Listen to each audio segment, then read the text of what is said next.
retailers ng karne ng baboy sa Baclaran Market. Aba, hindi pa nagpapatupad ng MSRP. Akala ko ba dapat kahapon ito? Alamin na natin ang detalye mula kay Giselle Ricoport, RH15. Giselle, good morning.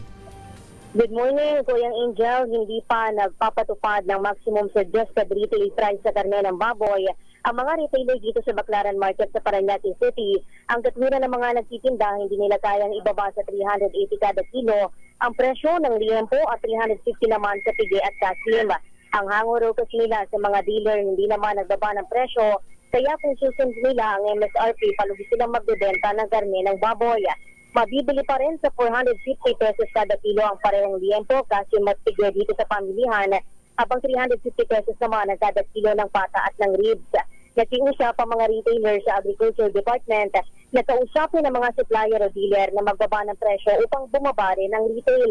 Una nang sinabi sa DZRH yung sinago sa mga industriya ng agrikultura na walang dahilan upang hindi sumunod sa MSRP ang mga retailer dahil ibinaba na rin naman ang presyo ng farm gate.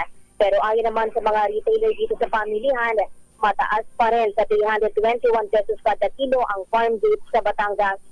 Ito si Giselle Ricoport para sa DZRH sa Pilipinas, una sa Pilipinas. Maraming salamat, Giselle.